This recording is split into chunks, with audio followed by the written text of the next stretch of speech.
गांधी की पावर क्या है कि उनके बिना पार्टी नहीं चल सकती।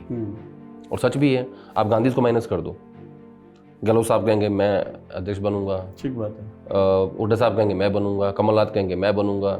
राहुल गांधी के साथ समस्या ये है कि वो जितने भी रिफॉर्म पार्टी के भीतर लेके आते हैं उनकी बात को इम्प्लीमेंट करने वाली टीम उनके पास नहीं है। राहुल गांधी ने पहले इंटरव्यू में कहा था कि हम इस डिवाइसिव पॉलिटिक्स को फाइट करेंगे। कई बार एक्शंस में, मैसेजिंग में लगता भी है कि फाइट तो कर रहे हैं, क्योंकि दलितों के खिलाफ हिंसा होती है, राहुल गांधी उनके घरों पे जाते हैं। हाथरस में रेप विक्टिम के घर पे वो गए थे। अब तो मुसलमान नाम लेकर भी वो बोलने लगे हैं, बात करने लगे हैं, जब सोशल मीडिया पे बहुत सारी बात। लेकिन इन तमाम पहलुओं पर लड़ते हुए, फाइट करते हुए अब परिणाम तक पहुंच पा रहे हैं क्या? अब चीज़ें बदल पा रहे हैं क्या? और कब बदल पाएंगे?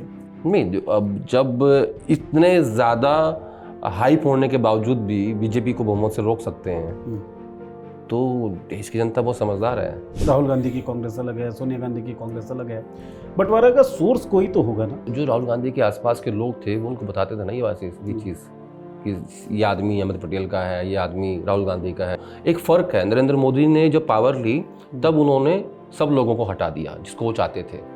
राहुल गांधी ने बिना पावर लिए इतने बड़े नेताओं को हटाने की कोशिश करी। इन स्थितियों पे सवाल बोला जाएगा कि स्थितियां गलत हैं, इलेक्शन कमीशन मिला हुआ है, अधिकारी मिले हुए हैं, ईवीएम खराब है, आरोप लगा देने भर से तो होगा नहीं। अब जब जनता जब वहाँ अंगूठा लगाती है ना या बटन दबाती है तो उस वोटर को ये उम्मीद होती है कि जहाँ मैंने वोट दिया है वहीं गया है।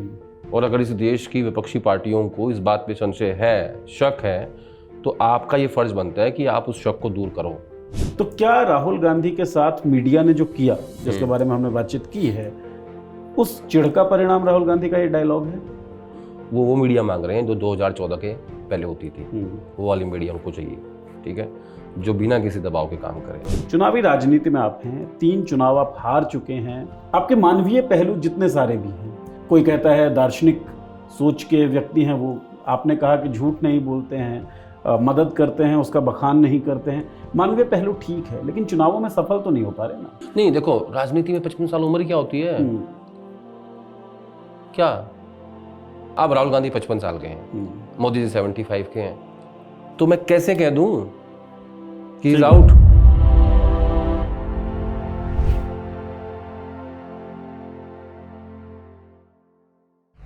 नमस्कार दोस्तों, 19 जून 1970 इंदिरा गांधी, जवाहरलाल नेहरू, इनके वंश में एक लड़का जन्म लेता है जिसका नाम है राहुल गांधी। 14 साल की उम्र होती है। उनकी दादी, जो देश की प्रधानमंत्री थी, इंदिरा गांधी, उन्हें उनका बॉडीगार्ड गोली मार देता है। कुछ सालों बाद वो लड़का अपने पिता को भी खो देता है। इस तरह से उसका बचपन बीतता है।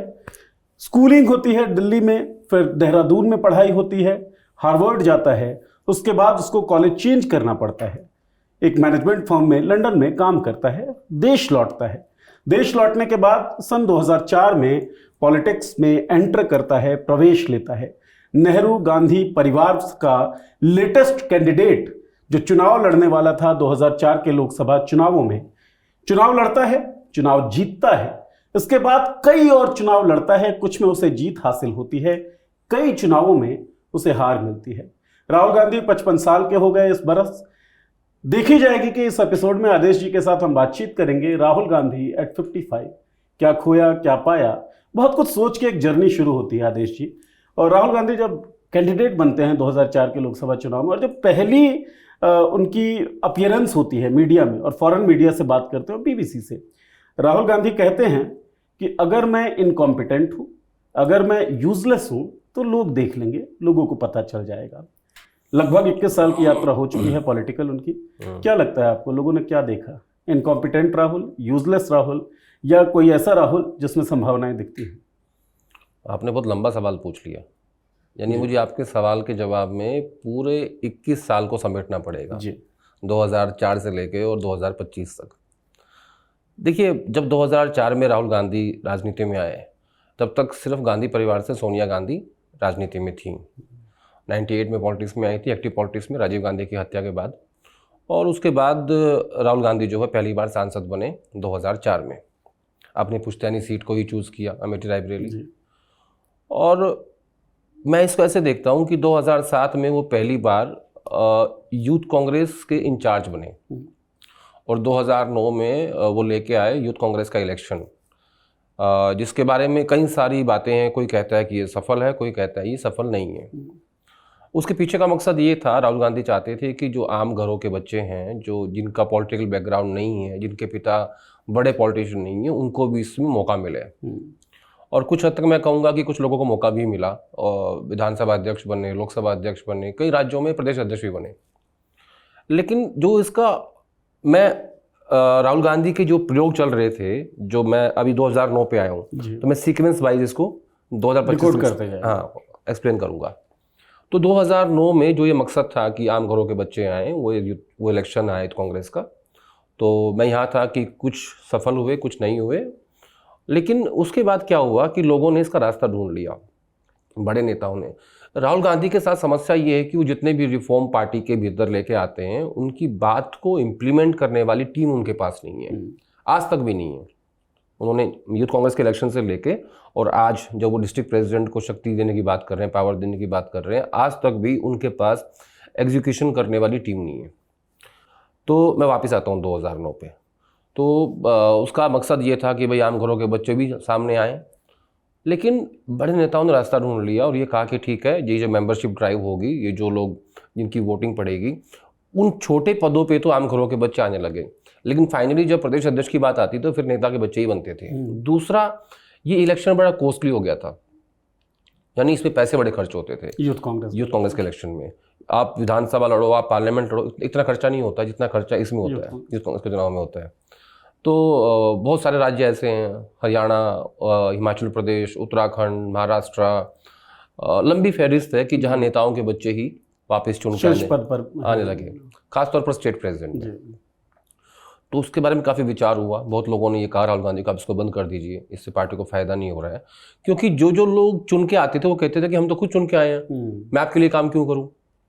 लेकिन इससे पहले पार्टी के भीतर था चिट्ठी का एक कल्चर था कि आपने चिट्ठी दी, आपने नियुक्ति कर दी, तो फिर आदमी उस हिसाब से काम करता, अकाउंटेबिलिटी रहती थी कि मैं ऊपर से बन के आया हूँ, मुझे फलाने ने बनाया है, मैं उसके लिए काम करूंगा, मैं पार्टी की इज्जत के लिए काम करता हूं। लेकिन इसके बाद क्या हुआ, इसके फायदे भी हुए, नुकसान भी हुए, हर बात के नुकसान फायदे तो होते हैं। फिर ये चलता गया और आज तक भी इलेक्शन चल ही रहा है और कई बार इसको बंद करने की बात हो चुकी है। लेकिन उसके बाद फिर इन्होंने कहा कि नहीं, हम जो फर्स्ट 3 आएंगे, 1 2 3 पे जो नंबर आएंगे, उसके बाद हम उनके इंटरव्यूज़ लेंगे। ये क्राइटेरिया नहीं बचा उसके बाद कि जिसकी ज़्यादा वोट हैं वही अध्यक्ष बनेगा। ऐसे कई उदाहरण हैं जी। फिर उसके बाद राहुल गांधी लेके आए कि SC ST और महिला आउटरीच कार्यक्रम लेके आए। उसका मकसद भी यही था कि इन महिलाओं को आगे लेके आना है और SC ST के लोगों को आगे लेके आना है, पार्टिसिपेशन बढ़ाना उनका पार्टी के भीतर। वो ऐसी ड्राइव थी जिसका, वो एक ऐसी आउटरीच थी जिसका मकसद मुझे लगता है पूरा हुआ है। मैं ऐसे बहुत लोगों को जानता हूँ कि जो इस कार्यक्रम के तहत पार्टी के अंदर चुन के आए, जो आज कई राज्यों में मंत्री भी हैं। आप कंप्लीट कर ले, इस पे सवाल भी। हाँ, उसके बाद आप काउंटर कर लेना।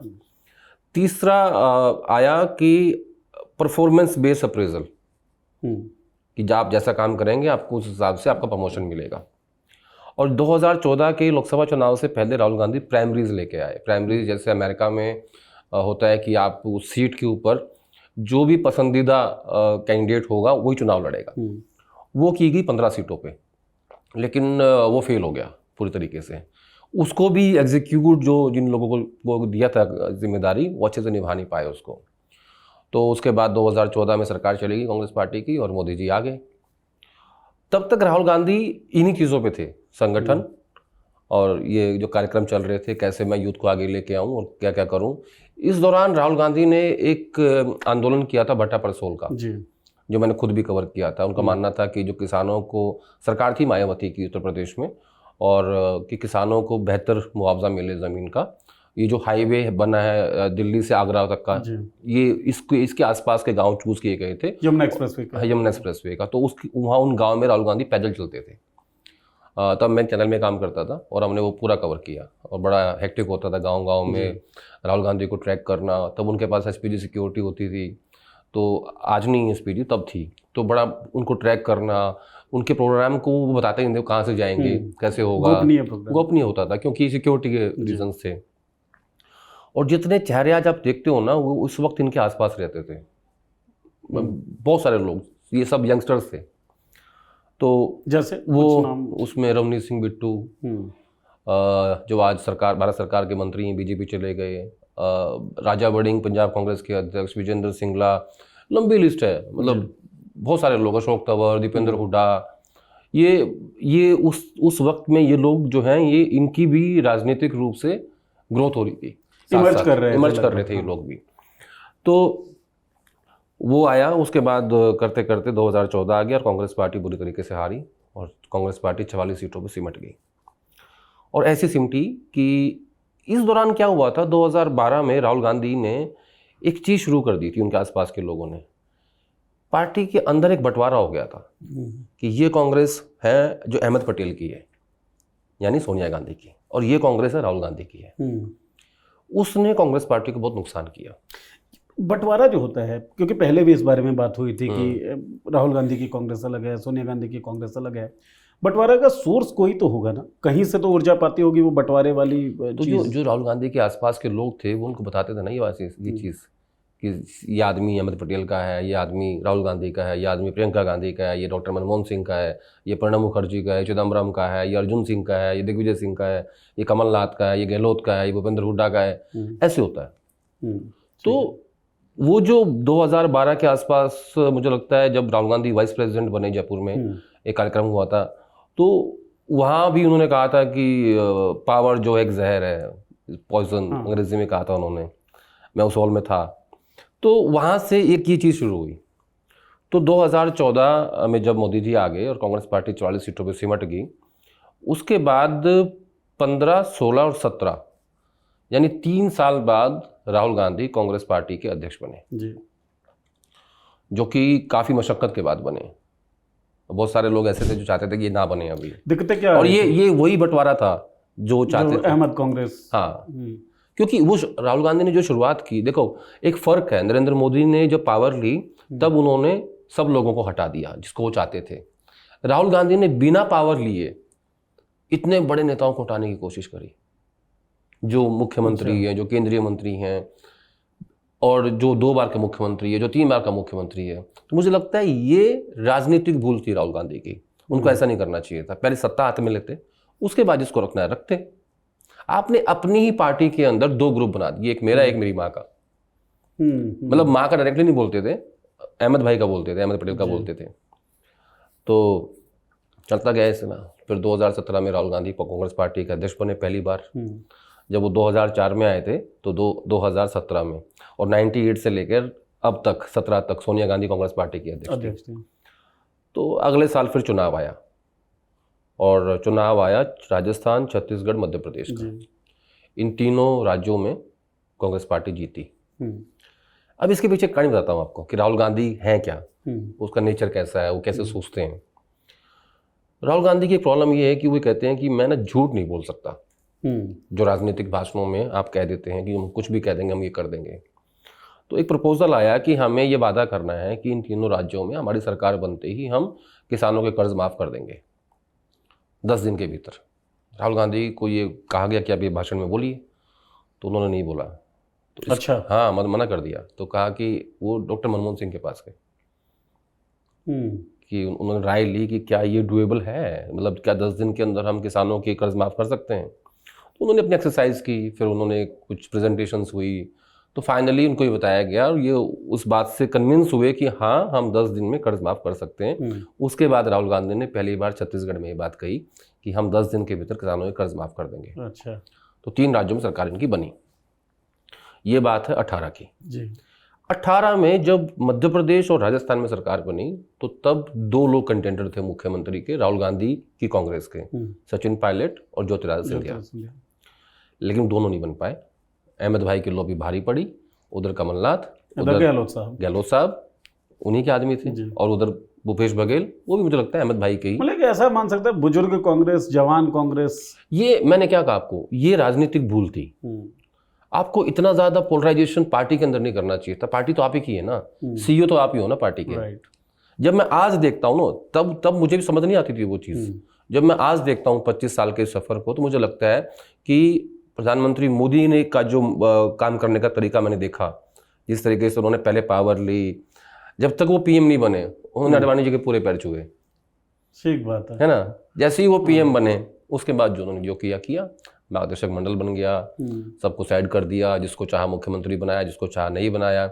आप देखो जितने पुराने वाजपेयी थे, यानी जो वाजपेयी अडवाणी जी की लॉबी के जो लोग थे, आज कौन मुख्यमंत्री है? ना शिवराज सिंह चौहान है, ना वसुंधरा जी हैं, ना रमन सिंह है, कौन है? ठीक बात है। एक भी नहीं। मंत्री पद में भी वही लोग हैं जो इनके अपने हैं, जो इनके अपने हैं, या फिर वाजपेयी कांग्रेस के वोट लोग जो बोलना छोड़ दिए हैं, जो कौन? देखो राजनाथ सिंह और नितिन गडकरी, ठीक है, दो ही लोग मानता हूँ। अरुण जेटली, सुषमा स्वराज, ये भी लोग नहीं, ये थे। अरुण जेटली तो सबसे ज्यादा क्लोज थे प्राइम मिनिस्टर मोदी के और अमित शाह के, लेकिन लॉयलिस्ट उस वक्त भी तो थे ही ना। नहीं, मोदी जी के जितना भी 2002 से लेके और इवन अमित शाह जी के जितने केसेस थे, वो उन सब में जो मेन एडवाइजर थे वो जेटली जी थे। तो वो तो उनके अपने घर के आदमी थे, उनसे कोई गिला शिकवा नहीं थी। लेकिन आज जब मैं देखता हूं तो एक भी पुराना व्यक्ति जो अटल और अडवाणी जी की बीजेपी का हो, वो मोदी जी इनकी बीजेपी में नहीं है। चाहे आप कैबिनेट, राजनाथ सिंह और नितिन गडकरी मजबूरी है आज की डेट में। अगर 272 सीट इस बार भी आ गई होती तो ये दोनों भी मार्गदर्शक मंडल में होते हैं। अच्छा, ये 240 का कमाल है। ठीक, मार्गदर्शक मंडल पे अब एक मिनट रुकिए, मैं आपको रोक रहा हूँ, सॉरी। अब हम आए तो 2018 पे, तो सचिन पायलट और सिंधिया जो है वो मुख्यमंत्री नहीं बन पाए। गहलोत साहब आए और कमलनाथ जी आए। हाँ। फिर 19 का चुनाव आ गया लोकसभा का। राहुल गांधी का मुद्दा था रफाल का जी। और वो कहते थे चौकीदारी चोर है। और रफाल में उनका आरोप ये था कि जो जहाज़ 540 करोड़ रुपए का लिया था डॉक्टर मनमोहन सिंह की सरकार ने, जो एग्रीमेंट हुआ था, उसको इन्होंने 1600 करोड़ में लिया है। नंबर्स भी कम कर दिए, टेक्नोलॉजी ट्रांसफर नहीं लिया, और मतलब कुछ भी नहीं लिया बेसिकली आपने, और आपने इसको कर दिया 1600 करोड़ का, और उसमें 30,000 करोड़ खाए अनिल अंबानी ने, ऐसा राहुल गांधी बोलते थे। अब समस्या क्या आई कि राहुल गांधी खुद ही बोलते गए और कोई नहीं बोला। कांग्रेस पार्टी के भीतर से क्यों नहीं बोला? क्योंकि सबके रिश्ते थे कॉर्पोरेट हाउसेस के साथ में, यानी अनिल अंबानी के साथ में, मुकेश अंबानी के साथ में। फिर अडानी भी जो आज है, वो आज ठीक है, मैं मानता हूं कि उनकी जो ग्रोथ है वो बहुत ज़्यादा है, लेकिन वो पनप तो उस दौर में भी रहे थे ना। ठीक बात है। कोई भी कॉर्पोरेट हाउस एकदम थोड़ी बन जाता है। इंपोर्ट एक्सपोर्ट पॉलिसी जब राजीव गांधी लेकर आए तो अडानी को फायदा हुआ, क्योंकि इंपोर्ट जब वो कर रहे थे, एक्सपोर्ट जब वो कर रहे थे तो दिक्कतें आ रही थी। नई पॉलिसी ने उनको ट्रेडिंग के बिजनेस को स्टैब्लिश करने में मदद की है। ठीक है, अब तो कॉर्पोरेट बिना पॉलिटिशियंस के। तो अब चलते हैं वापस 19 पे। 2019 में इलेक्शन आया और उधर बालाकोट स्ट्राइक की हमारी आर्मी ने, हमारी फोर्सेस ने, और 303 सीट बीजेपी की फिर से आ गई, और कांग्रेस पार्टी 2014 से 44 की सीट बढ़ के 52 सीटों पे आ गई।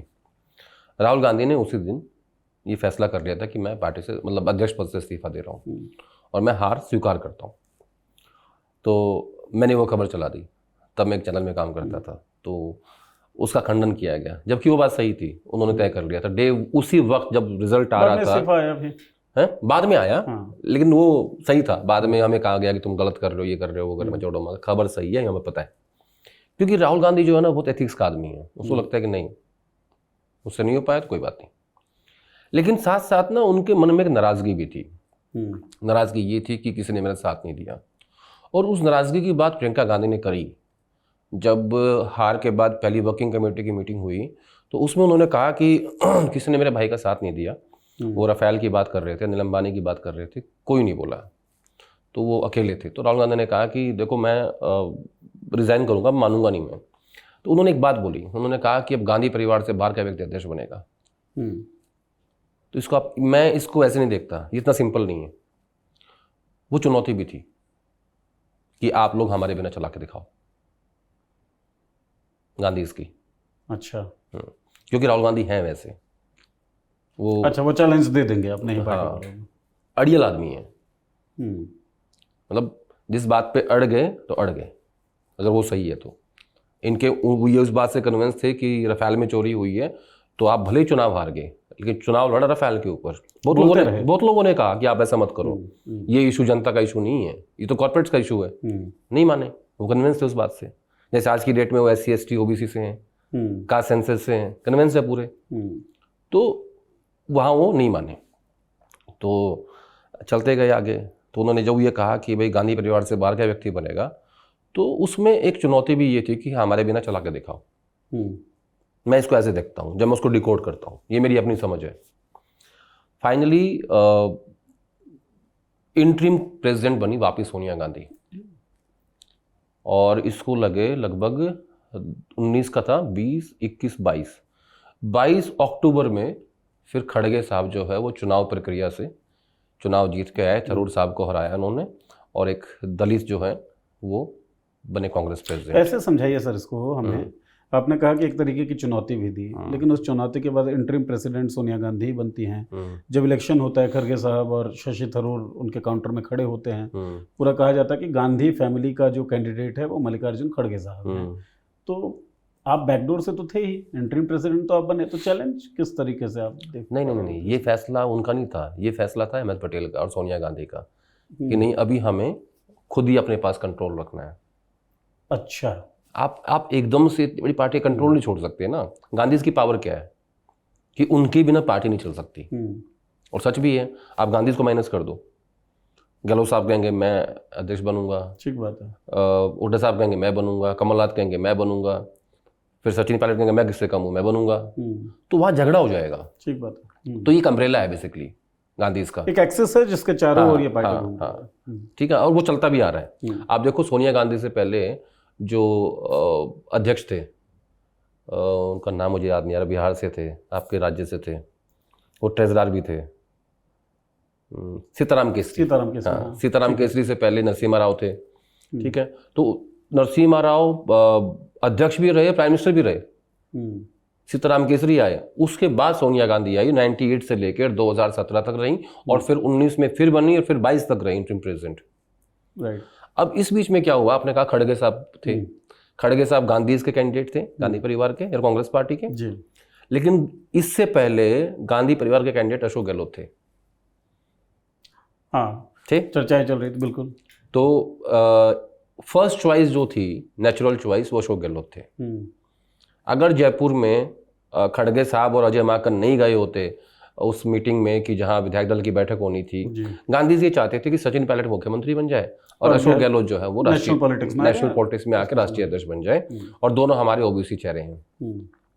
लेकिन गहलोत साहब जो है उस दिन पता नहीं, भाग्य की बात है ये, नहीं तो आज वो कांग्रेस प्रेसिडेंट होते, उनके भाग्य में था नहीं, और उनका जो विश्वास था जितना उनके प्रति, उनका वो भी चला गया। अब मैं वापस आता हूँ उसी पे, वापस 2022 में खड़गे साहब बने, फिर राहुल गांधी फिर बैक सीट पे आए, गाड़ी वही चला रहे हैं अभी भी, और फिर वो 19 में फिर एंट्री होती है 2019 के चुनाव से ठीक पहले वेणुगोपाल की।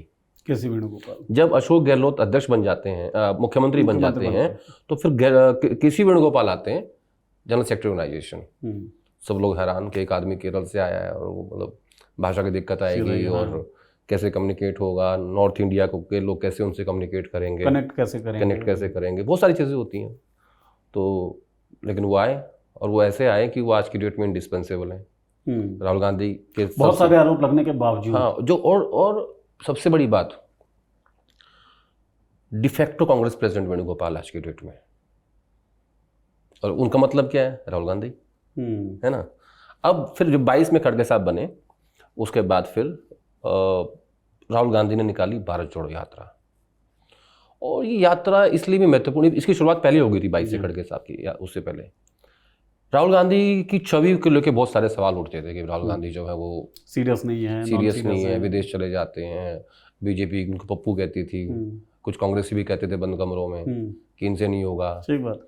लेकिन उस यात्रा ने राहुल गांधी की छवि को चेंज कर दिया, और ये सिर्फ मैं मीडिया की बात नहीं कर रहा हूँ, लोगों का नजरिया उनके प्रति बदल गया, लोगों का परसेप्शन कि एक आदमी कन्याकुमारी से चला और वो कश्मीर पैदल जा रहा है, और रोज चलता है 25 किलोमीटर।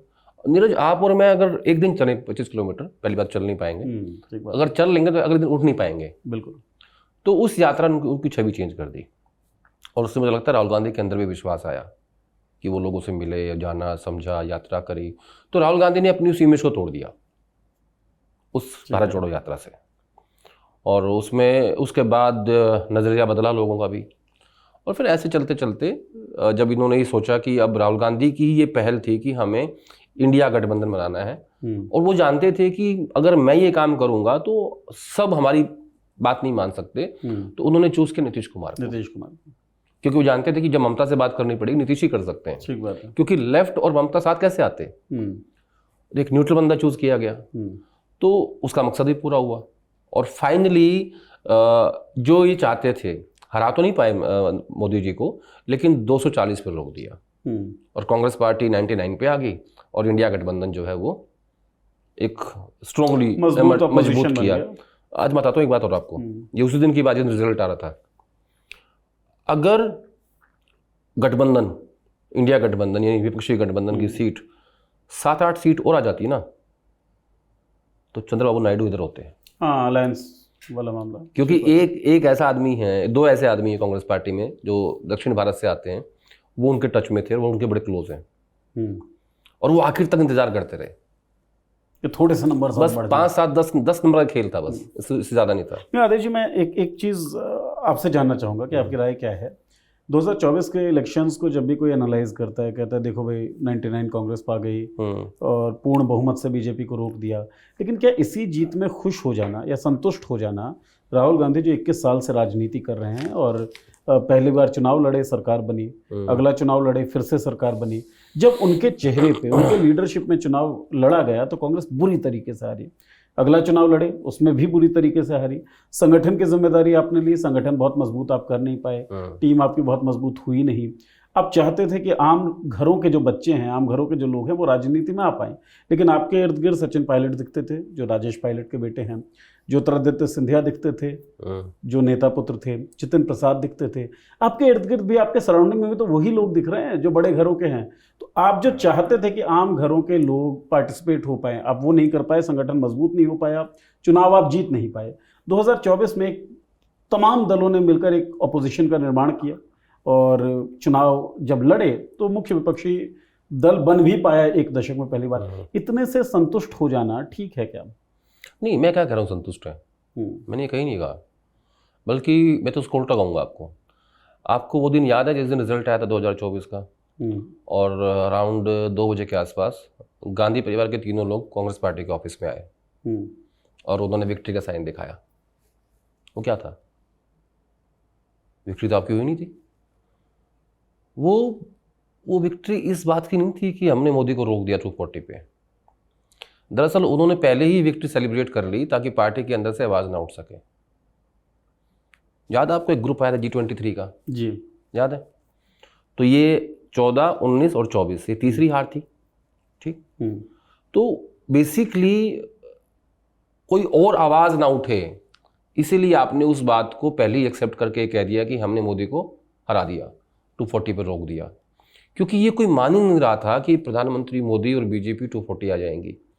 लोग 400 की बात कर रहे थे, 400 पार का नारा, 400 पार का नारा भी था, लेकिन वही उनको उल्टा पड़ गया। कहा कि इनको 400 इसलिए चाहिए because they want to change the constitution. और वो बात गांव तक पहुंच भी गई, गांव तक पहुंची। और मैं तो ये कहूंगा कि इस देश के दलितों ने ही रोका है बीजेपी को, इसमें कोई शक नहीं है मुझे। तो आज जिस हिसाब से राहुल गांधी राजनीति कर रहे हैं, कास्ट सेंसस की, SC ST OBC की, खासतौर पे OBC की, तो मुझे लगता है कि ये एक उनकी सोची समझी राजनीति है। और जब मैं ये मुड़ के देखता हूँ पीछे, 2014 की हार में उनकी नहीं मानता। वो एक वेव था? नहीं, वेव नहीं था। वो उस सरकार में इनका कोई रोल नहीं था। वो सरकार सोनिया गांधी की थी, यूपी चेयरपर्सन सोनिया गांधी थी, उन्हीं के लोग सरकार चला रहे थे जी। अहमद पटेल, डॉक्टर मनमोहन सिंह, प्रणब मुखर्जी। हालांकि प्रणब मुखर्जी 2012 में हट गए थे वहाँ से, वो राष्ट्रपति हो गए थे, और चिदम्बरम, जितने भी बड़े लोग थे। तो उस सरकार, उस हार को मैं राहुल गांधी की नहीं मानता, लेकिन मैं 19 की हार राहुल गांधी की मानता हूँ, मैं 24 की हार राहुल गांधी की मानता हूँ। अब आप कहोगे कि यार ये फिर ये हो क्या रहा है, विकल्प क्या होना चाहिए कांग्रेस पार्टी के पास? और फिर विकल्प तो प्रियंका गांधी है। लेकिन जब दोनों के राजनीतिक सफर की तुलना करोगे, प्रियंका गांधी पहली बार परिस्थितियों के कारण, मैं वर्ड यूज कर रहा हूं, परिस्थितियों के कारण वायनाड से सांसद बनी जी। तब राहुल गांधी क्या है? तब राहुल गांधी नेता प्रतिपक्ष हैं, कांग्रेस पार्टी के पूर्व अध्यक्ष हैं और 5वीं बार के सांसद हैं। तो कितना गैप है सीनियोरिटी का? जब 2004 में कैंडिडेट बनाया गया राहुल गांधी को, तब भी ये बात उठ रही थी, कई लोग अचंभित थे कि प्रियंका गांधी के रूप में उन्हें सक्सेसर दिख रहा था। नेहरू गांधी फैमिली के अगर बात करें, राहुल गांधी को बनाया गया तो अचंभित तो थे। ऐसे भी तो कह सकते हैं आदेश जी कि भाई मौका ही राहुल गांधी को दिया गया। इसका जवाब दूं? एक लाइन नहीं में, पड़ेगा एक लाइन में, हाँ, बिल्कुल एक लाइन में। जी। सोनिया गांधी भी हिंदुस्तानी माँ है, हम्म, बस बेटा। इतना ही कहना है मुझे। ठीक है, चलिए राहुल गांधी की जर्नी की हम लोग बात कर रहे थे। हाँ। 2007 में जनरल सेक्रेटरी बनते हैं वो, कांग्रेस के इंचार्ज बनते हैं, इंचार्ज NSCI बनते के, हैं, हाँ। आईवाईसी के। 2 लाख जो मेंबरशिप थी आईवाईसी की और NSCI की, वो 2.5 मिलियन तक पहुंच गई। मतलब यूथ मेंबरशिप को आपने अट्रैक्ट किया, यूथ को आपने अट्रैक्ट किया। 2014 का जो चुनाव लड़ा गया वो डिजिटल चुनाव था। बहुत सारे लोग कहते हैं कि सोशल मीडिया प्लेटफॉर्म्स और डिजिटल प्लेटफॉर्म्स जो थे वो बहुत ज़्यादा इम्पैक्टफुल थे उन चुनावों में। हाँ। जो आप 2 लाख से 2.5 मिलियन तक मेंबरशिप ले गए, युवाओं की मेंबरशिप थी ना वो। हाँ। सोशल मीडिया डिजिटल प्लेटफॉर्म पे आपके हवा तो युवा बनाएंगे, वो युवा बना क्यों नहीं पाए हवा? वो जो मेंबर्स जुड़े थे इनके साथ, वो हवा चली गई मोदी जी के साथ में। वो जो वेव आई ना, वो जो निर्भया कांड हुआ, उसके बाद बाबा रामदेव कूदे कि मैं कराधान वापस लेके आऊँगा, और मनमोहन सिंह की कैबिनेट के 5 मंत्री एयरपोर्ट पर रिसीव करने जा रहे थे बाबा रामदेव को। क्या था रामदेव?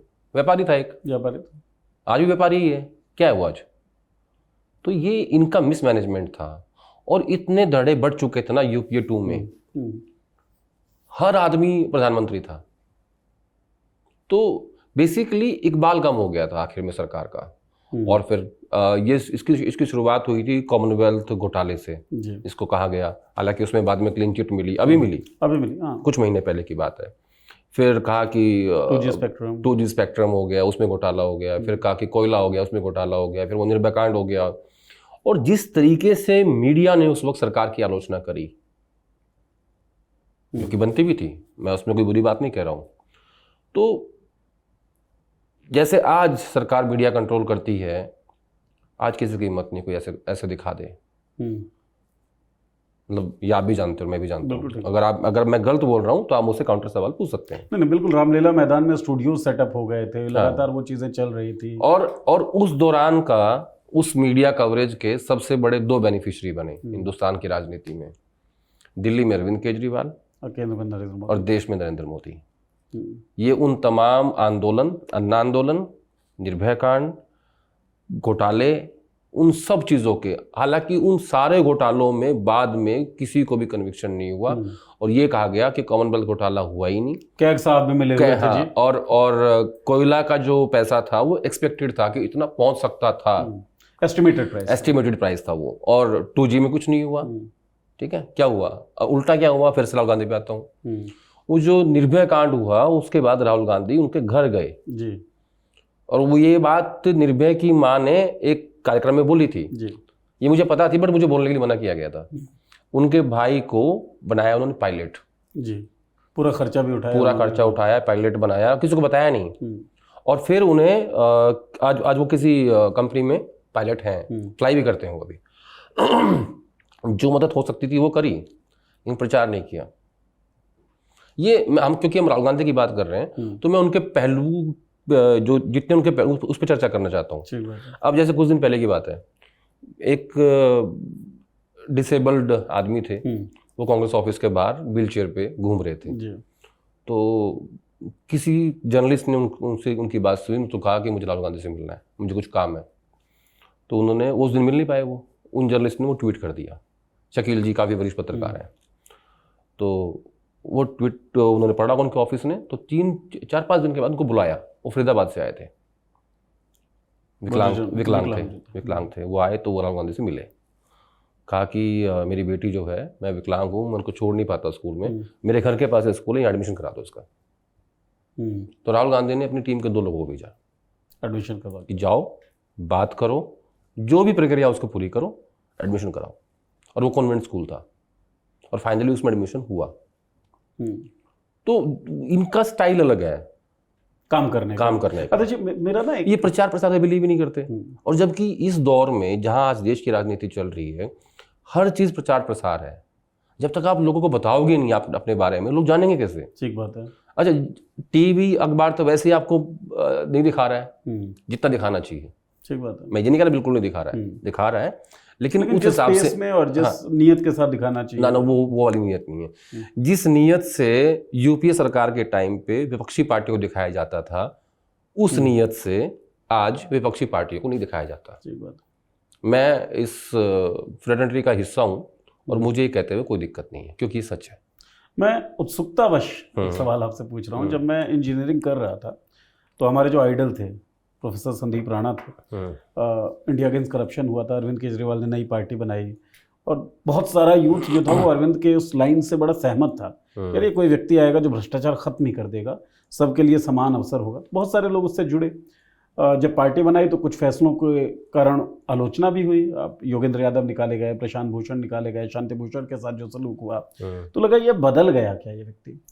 हमने सर से बातचीत की कि सर ये बदलाव क्यों आया। सर का कहना था कि भाई जो गेम खेलोगे ना उसी गेम के रूल अप्लाई होंगे। आप जब सोशल एक्टिविस्ट होते हैं तो अलग मसला होता है, जब आप पॉलिटिशियन बनते हैं तो अलग नियम और कायदे होते हैं। मैं आना यहाँ चाहता हूँ कि 2004 में जब राहुल गांधी लोकसभा के उम्मीदवार बनते हैं तो चुनावी राजनीति में कदम रख चुके हैं। तो आप सफल हैं या असफल हैं? और जैसा आपने कहा कि सत्ता आपके हाथ में है, तब आप फैसले लीजिए, फैसले ज़्यादा अच्छे से इम्प्लीमेंट हो पाएंगे। चुनावी राजनीति में आप हैं, 3 चुनाव आप हार चुके हैं।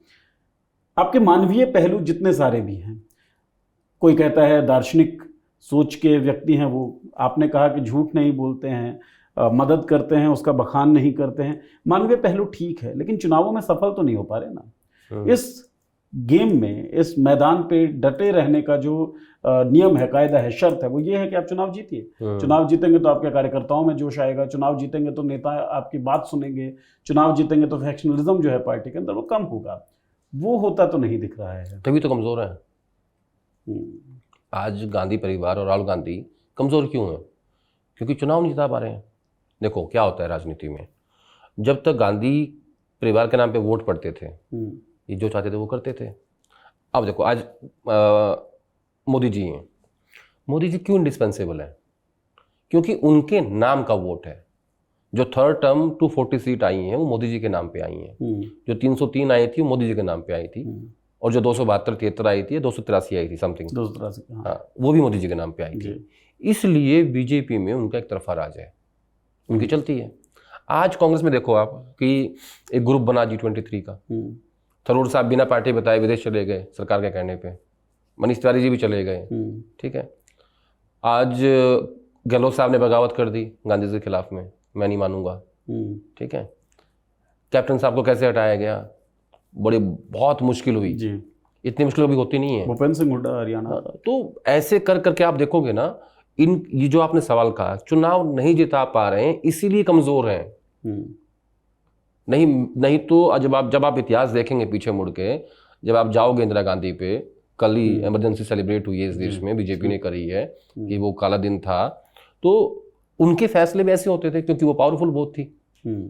आप भले ही जितनी मर्जी गाली दो इंदिरा गांधी को, लेकिन आज के जो नेता है ना, वो बनना उन जैसे ही चाहते हैं, इंदिरा गांधी जैसा, ताकि वो अपना इतिहास आज खुद लिखें, कि ताकि आगे चल के जब लोग बात करें हमारे बारे में तो चर्चा हो कि इंदिरा गांधी के बाद कौन था, कि मोदी।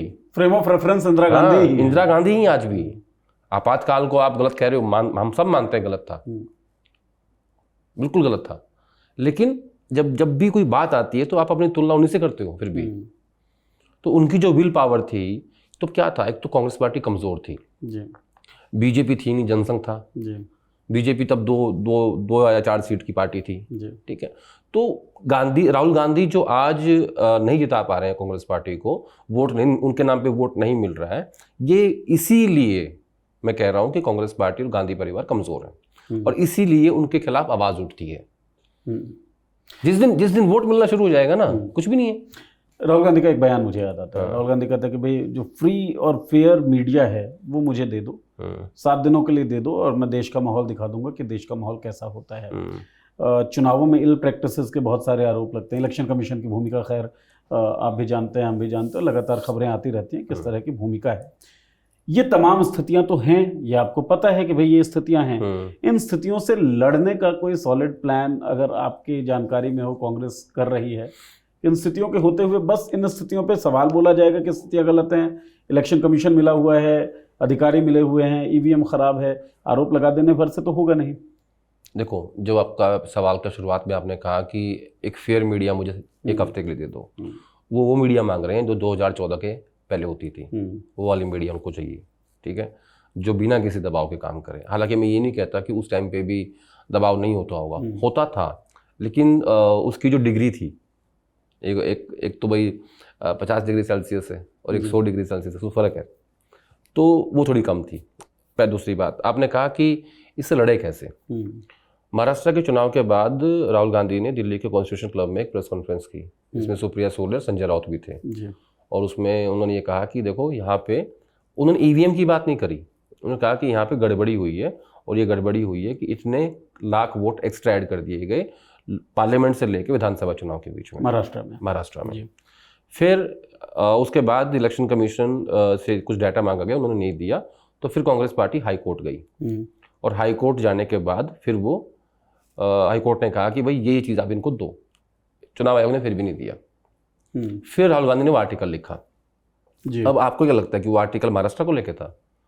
महाराष्ट्र की गड़बड़ी को लेके था, लेकिन बिहार, केरल, असम, तमिलनाडु, नहीं, हरियाणा में इतना ज़्यादा गड़बड़ी नहीं हुई है। हरियाणा में कांग्रेस पार्टी 0.5% वोट से आ रही है, मैक्सिमम डिफरेंस है 20,000 का। हाँ, ठीक बताइए। मैं हरियाणा में ऐसे कहूंगा कि ये लोग हारे अति आत्मविश्वास में, और कॉन्फिडेंस, ये मान लेते हम आ गए। चलो उस पर नहीं जाता। तो जो आपने कहा, ये जो आर्टिकल लिखा, ये जो सवाल खड़े कर रहे हैं चुनाव आयोग के ऊपर, वो तो महाराष्ट्र तो हार चुके हैं, तो पता है उनको, आगे ऐसा ना हो। हाँ, समझ रहे हो, एक माहौल आगे ऐसा ना हो, एक दबाव जाए चुनाव आयोग के ऊपर, दबाव जाए सरकार के ऊपर, तो इसलिए ऐसा किया जा रहा है। आज लड़ने के तरीके क्या हैं इस डिजिटल युग में? यही तो है, सोशल मीडिया है, आप अखबार में लेख लिख रहे हो, आप प्रेस कॉन्फ्रेंस कर रहे हो,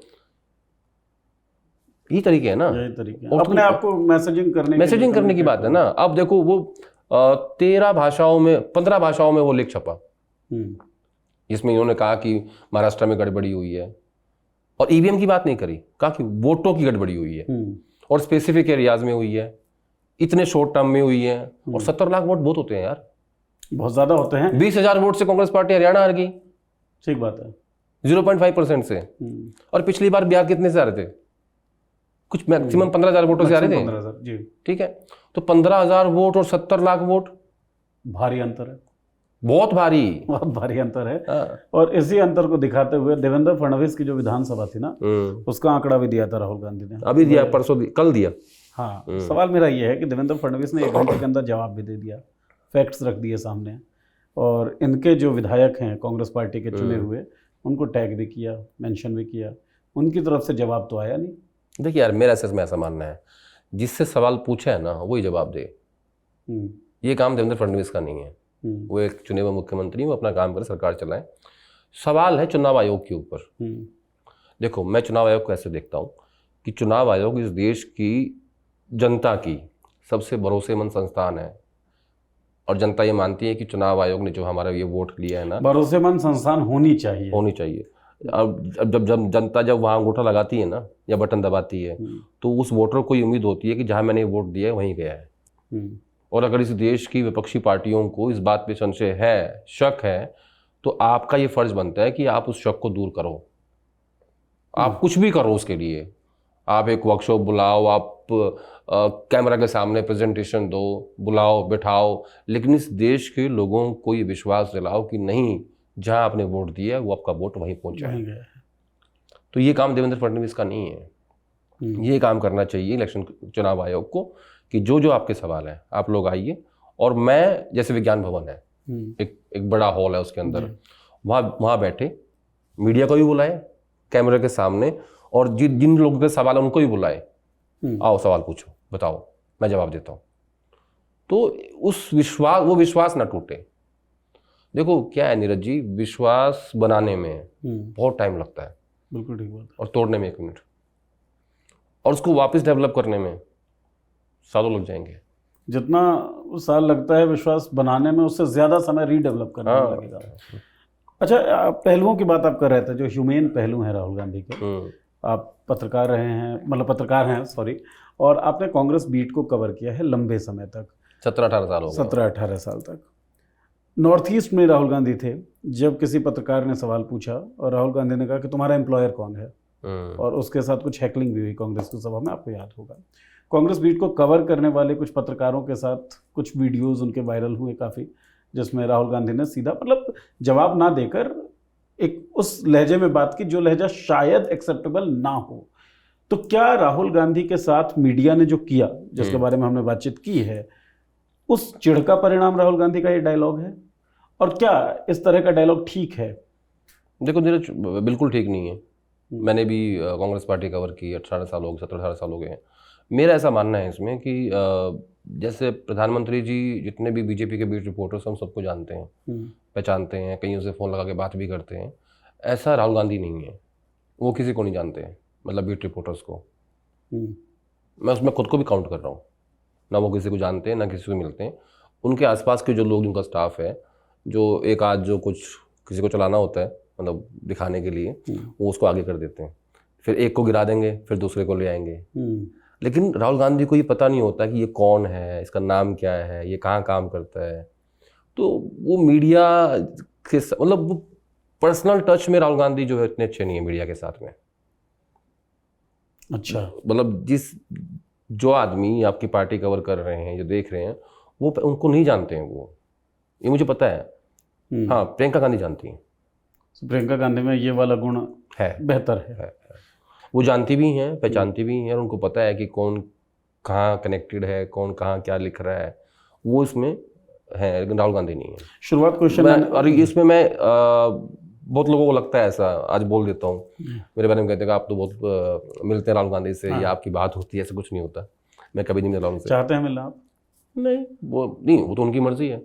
नहीं, आप चाहते हैं कि देखो नहीं? यार, हम लोग पत्रकार हैं, हमारा काम है लोगों से मिलना जी। अब क्योंकि मैं पॉलिटिक्स कवर करता हूँ, तो जो कहेगा मुझसे मिला, मैं मिलूंगा, मुझे क्या प्रॉब्लम है मिलने में। अगर मुझे कहीं मोदी जी कहें, मैं तुमसे मिल लूंगा। अच्छा, कभी ऐसा हुआ होगा कि इंटरव्यू का मन बना होगा, आपने कोशिश की होगी, फिर भी मिल पाए? मैं तो जैसे बताऊँ, मैंने कभी भी मैं चैनल में था तब उनका इंटरव्यू हुआ था, बट वो हमारे किसी सीनियर ने किया था जी, ठीक है। लेकिन मैं सही बताऊँ, मैं कभी भी ना मैंने कभी गांधी का इंटरव्यू किया, ना कभी उनसे मिला हूँ, और ना मैंने कभी कोशिश की, ये भी बोल रहा हूँ। अच्छा, मैंने कभी कोशिश नहीं करी। ठीक है। उसका बताऊँ क्यों? हाँ, उसका नुकसान होता है, फायदा कुछ नहीं होता। नुकसान कैसे, फायदा कैसे, ये समझाइए। मतलब फायदा कुछ होता है नहीं, सिर्फ नुकसान होता है। कई जर्नलिस्ट भी देख रहे होंगे सर। अरे सबको पता है, सबको पता है उनको। अच्छा, चलिए ठीक है। तो इस बातचीत की शुरुआत जो हमने की थी ना, वो बीबीसी को दिए, जो पहला इंटरव्यू राहुल गांधी ने दिया था 2004 में, जब वो उम्मीदवार बने थे, उससे शुरू की थी। और उसी से जुड़ा एक सवाल मैं आपसे लूंगा, और आखिरी सवाल मानते हैं इस बातचीत का, अगर आगे कुछ और नहीं निकला तो। उस इंटरव्यू में राहुल गांधी ने ये कहा था कि मैं और मेरी बहन प्रियंका गांधी इस बात को पैशनेटली कहते हैं कि जो डिवाइसिव पॉलिटिक्स इंडिया के अंदर चल रहा है कास्ट और रिलीजन के लाइंस पर, हम उसको फाइट करेंगे, हम उसको कॉन्टेस्ट करेंगे हमेशा। डिवाइसिव पॉलिटिक्स 2004 में जब ये बात कर रहे थे, तब अटल बिहारी वाजपेयी की सरकार थी, उसके बाद यूपीए के 2 टर्म्स चले, उसके बाद नरेंद्र मोदी की गवर्नमेंट बनी, और जैसा कि हम लोग ने देखा, सोशली डिवीज़न बहुत ज़्यादा बढ़ गया। राहुल गांधी ने पहले इंटरव्यू में कहा था कि हम इस डिवाइसिव पॉलिटिक्स को फाइट करेंगे। कई बार एक्शंस में, मैसेजिंग में लगता भी है कि फाइट तो कर रहे हैं, क्योंकि दलितों के खिलाफ हिंसा होती है, राहुल गांधी उनके घरों पे जाते हैं। हाथरस में रेप विक्टिम के घर पे वो गए थे। अब तो मुसलमान नाम लेकर भी वो बोलने लगे हैं, बात करने लगे हैं, जब सोशल मीडिया पे बहुत सारी बात। लेकिन इन तमाम पहलुओं पर लड़ते हुए, फाइट करते हुए, अब परिणाम तक पहुंच पा रहे हैं क्या? अब चीज़ें बदल पा रहे हैं क्या? और कब बदल पाएंगे? क्या लगता है आदेश रावत? किसी भी चीज़, एक दौर होता है राजनीति का।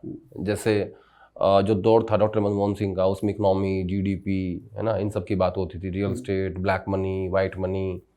और ये जो दौर है, ये धर्म की राजनीति है, जो पिछले 10 साल से चलती आ रही है। और धर्म की राजनीति में जाहिर तौर पे बंटवारा हो रहा है, 80-20 चल रहा है। कपड़ों की बात हो रही है, कपड़े देख के बात, और 80-20 की बात हो रही है। योगी जी कहते हैं कि कटोगे तो बटोगे, ऐसे बहुत सारी बातें होती हैं। तो ये सारी चीज़ें लेके जाती हैं आपको पोलराइजेशन की तरफ। और मैं हमेशा कहता हूँ, आज फिर बोल देता हूँ, पहली सरकार में मुस्लिम तुष्टीकरण होता था, इस सरकार में हिंदू तुष्टीकरण हो रहा है। हिंदू तुष्टीकरण के इस दौर में जब आप कम्युनल लाइंस पे लड़ेंगे तो आप चुनाव जीत पाएंगे? नहीं, अब जब इतने ज़्यादा हाइप होने के बावजूद भी बीजेपी को बहुमत से रोक सकते हैं, तो देश की जनता बहुत समझदार है। और देखो एक बात समझो नीरज, 2020 में जब ट्रंप हारे, और जो उनका एग्जिट था वो बड़ा ख़राब था, बहुत ख़राब था। लोग व्हाइट हाउस में घुस गए थे और सब। राजनीतिक लोगों की कुंडली ना बहुत तगड़ी होती है। वो कौन कब वापसी कर जाएगा नहीं जानते आप। 4 साल के बाद ट्रम्प की वापसी हुई, बिल्कुल हुई। अरविंद केजरीवाल एक आंदोलन लेके आए, फिर पार्टी बनाई, फिर मुख्यमंत्री बने, ठीक है, चुनाव हार गए। इनविंसिबल ही लग रहे थे वो, ठीक है, हार गए चुनाव। एक दौर था, अमित शाह जी को तड़ी पार कर दिया गया था जी। आज वो देश के सबसे पावरफुल पॉलिटिशियन है, गृह मंत्री हैं, है ना जी। राहुल गांधी, एक दौर था यूपीए का जब बड़े बड़े पत्रकार ये लिखते थे ना कि Rahul Gandhi to me, tweet करते थे कि राहुल गांधी ने मुझे कहा, ये खबर है, सबका नाम बता दूंगा, मैं बताना नहीं चाहता। प्राउड फील करते थे इस बात के ऊपर, राहुल गांधी टू मी। लेकिन 14 के बाद क्या हुआ? ये सब सत्ता के खेल हैं। अरविंद केजरीवाल का चुनाव हारना, ट्रम्प का वापसी करना, राहुल गांधी टू मी लिखने वाले आज उनकी तरफ देखते भी नहीं हैं, है ना, और जो बेनिफिशियरी भी हैं बहुत सारे, ये भी बोल रहा हूँ आज, वो कहीं और बेनिफिशियरी हो गए होंगे। हाँ हो गए। मतलब ऐसा लिखते थे ना कि राहुल गांधी टू मी, ये खबर चलती थी कि हमारे संवाददाता फलाने को राहुल गांधी ने ये कहा, और उस दिन का हीरो होता था वो भाई राहुल गांधी ने इनको एक लाइन बोल दी, कैमरे पे नहीं बोली, बस ऐसे ही बोल दी, ऐसे ही बोल दी, संसद में चलते हुए बोल दी। तो वो लोग इतने प्राउड फील करते थे कि मतलब उस दिन तो बस सिंगल मोल्टी पीते होंगे, आज मैं ऊपर आसमाने। ठीक है। तो राजनीति को लेके मैं हमेशा एक बात कहता हूँ कि ये, अच्छा एक बात बताओ, जैसे आज 2024 में मोदी जी को रोकने के लिए गठबंधन बना, ऐसे ही इमरजेंसी के बाद जब चुनाव हुआ उस वक्त भी तो गठबंधन बना था। बिल्कुल बना था, है बना था ना, बिल्कुल बना था। तो फिर कौन सी विचारधारा की बात कर रहे हो? विचारधारा एक ही है, कुर्सी। ये आपने ट्वीट भी किया था, मैंने पढ़ा, आपने कहा विचारधारा के पक्के आदमी है राहुल गांधी इस इंटरव्यू में, तो उनकी विचारधारा तो कुर्सी है नहीं। क्यों नहीं है? कुर्सी है। देखो यार, सामाजिक परिवर्तन के लिए सत्ता चाहिए। जो इस देश में लाना चाहता है सामाजिक परिवर्तन, बहुत बड़ा शब्द है, लाना क्यों नहीं चाहता? कहना चाहता है, और जनता समझेगी। ठीक, मतलब 2004 में जो सफ़र शुरू हुआ और जिस सफ़र की शुरुआत में ये कहा गया कि अगर मैं इनकॉम्पिटेंट रहा, यूजलेस रहा, तो लोगों को पता चल जाएगा, वो सफ़र अब तक जारी है। एक बार आप अपने बिल्कुल पैतृक सीट से चुनाव हारे भी, रिक्लेम आपने किया, आपके एक अन्य नेता ने रिक्लेम किया, आप रायबरेली से चुनाव जीत गए। आदेश जी को संभावनाएं नजर आती हैं, क्योंकि नहीं, देखो राजनीति में 55 साल उम्र क्या होती है? क्या अभी तो युवा ही नेता है। मोदी जी 75 साल के हैं, वही कंट्रोल में नहीं है उनकी आयु के हिसाब से। तो अमित शाह जी 60 के हैं, योगी जी, राहुल गांधी, अखिलेश यादव, प्रियंका गांधी, देवेंद्र फडणवीस, ये सब एक एज ग्रुप के हैं। इन 5 नेताओं की जो राजनीति है वो अगले 20 साल की पड़ी हुई है, जवानी शुरू हुई है अभी। हाँ, अब राहुल गांधी 55 साल के हैं, मोदी जी 75 के हैं, तो मैं कैसे कह दूं कि is out? Exactly. So Rahul Gandhi crease पे बने हुए हैं, ठीक है, सिंपल बताता हूँ उसको। राहुल गांधी क्रीज पे खड़े हुए हैं, अभी वो टुक टुक खेल रहे हैं।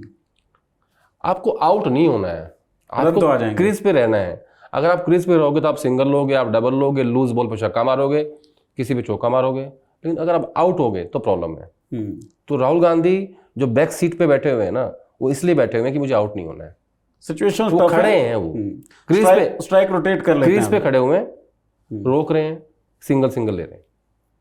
ये है 25 साल के राहुल गांधी का सफर का एज ऑफ नाउ, जहां हम इसको खत्म कर रहे हैं। और ये मेरी व्यक्तिगत राय है। Rahul Gandhi at 55 not out. आगे का मैच हम लोग देखते रहेंगे, और मैच में जो भी ओवर्स घटेंगे, जो भी शॉट्स मारे जाएंगे, जो भी गेंद डाली जाएगी, उस पर चर्चा भी करते रहेंगे। तो राहुल गांधी 55 नॉट आउट, आदेश जी का ये कहना है। आपका क्या कहना है कमेंट बॉक्स में हमें बताइएगा। और नरेंद्र मोदी 75, उस पर आउट होंगे, नॉट आउट होंगे, इसकी चर्चा भी हम लोग सितंबर में करेंगे जब वो 75 के हो जाएंगे। करेंगे। तो राहुल गांधी एट 55, उस पर बातचीत करने के लिए आदेश जी आपका बहुत बहुत शुक्रिया। Thank you. आप लोगों का बहुत बहुत शुक्रिया। ये चर्चा आपने देखी, सुनी, और आपकी कोई टिप्पणी हो तो इस वीडियो कमेंट बॉक्स में लिख दीजिए। कोई सवाल हो जो आप चाहते हो कि हम अगले एपिसोड में इस पर बात करें, तो वो भी लिखकर ज़रूर भेज दीजिए इसी कमेंट बॉक्स में, कमेंट सेक्शन में। चैनल को सब्सक्राइब कर लीजिए, बेल का आइकन दबा दीजिए ताकि हमारे वीडियोस की नोटिफिकेशंस आपको मिलती रहें। शुक्रिया।